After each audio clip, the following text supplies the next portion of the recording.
Hi friends, welcome to Mercy's kitchen world. ഇന്ന് ഞാൻ ചോറിൻ്റെ കൂടെ കഴിക്കാൻ പറ്റുന്ന നല്ല ടേസ്റ്റി ആയിട്ടുള്ള ഒരു തോരൻ്റെ റെസിപ്പി ആയിട്ടാണ് വന്നിരിക്കുന്നത്. കായും വൻപയറും ചേർത്തിട്ടുള്ള ഒരു തോരൻ. ഇതിന് വേണ്ടുന്നത് 2 കായാണ് എടുത്തിരിക്കുന്നത്. ഏത്തക്കായല്ല, വളരെ പെട്ടെന്ന് വേവുന്ന റോബസ്റ്റ് കായ പോലത്തെ അങ്ങനത്തെ കായാണ് എടുത്തിരിക്കുന്നത്. 2 കായ ചെറുതാക്കി തൊലിയൊക്കെ കളഞ്ഞ് ചെറുതാക്കി മുറിച്ച് വെച്ചിട്ടുണ്ട്. ചെറിയ കപ്പ് വൻപയർ വേവിച്ച് വെച്ചത്, 1 കപ്പ് തേങ്ങ ചിരകി വെച്ചത്, 1 സവാള മുറിച്ച് വെച്ചിട്ടുണ്ട്, 6 അല്ലി വെളുത്തുള്ളി ചതച്ച് വെച്ചിട്ടുണ്ട്, അല്പം കറിവേപ്പില. ഇത്രയും കാര്യങ്ങളാണ് നമുക്ക് ഈ തോരന് വേണ്ടത്. തേങ്ങ 2-3 പീസ് സവാള മുറിച്ചതും, കറിവേപ്പില, 1/4 ടീസ്പൂൺ മഞ്ഞൾപ്പൊടി, 1/2 ടീസ്പൂൺ മുളക് പൊടി ഇവ ചേർത്തൊന്ന് ക്രഷ് ചെയ്ത് വെക്കണം.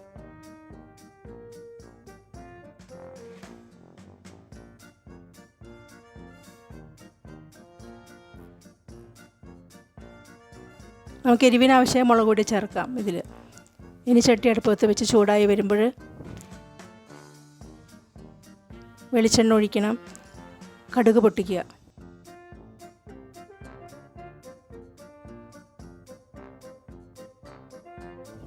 2-3 ഉണക്കമുളകൊന്ന് മുറിച്ചിടണം.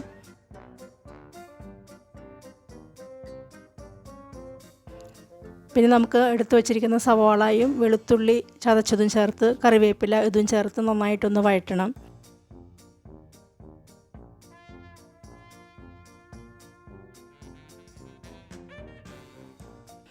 ഒന്ന് വഴന്ന് വരുമ്പോൾ 1/4 ടീസ്പൂൺ മഞ്ഞൾപ്പൊടിയും കൂടി ചേർക്കുക. നന്നായി ഇളക്കി നമുക്ക് എടുത്തു വച്ചിരിക്കുന്ന കായും കൂടിയും ചേർത്ത് നന്നായി മിക്സ് ചെയ്യണം. ആവശ്യത്തിനുള്ള ഉപ്പും കൂടിയും ചേർക്കുക.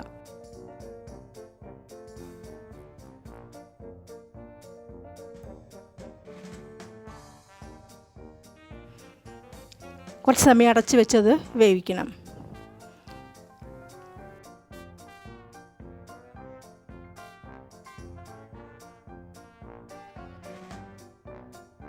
ഇടയ്ക്ക് ഇളക്കി കൊടുക്കണം. പിന്നീട് നമുക്ക് വേവിച്ച് വെച്ച വൻപയറും ചേർക്കുക.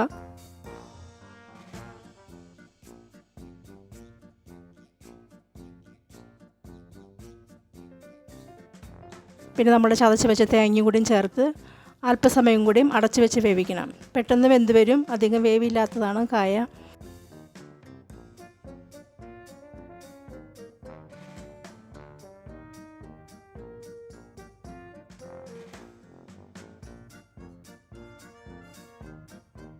ഇടയ്ക്ക് ഇളക്കി കൊടുക്കുക. നന്നായിട്ട് മിക്സ് ചെയ്ത് ഡ്രൈ ആകുമ്പോഴേക്കും നമ്മുടെ തോരൻ റെഡിയായി.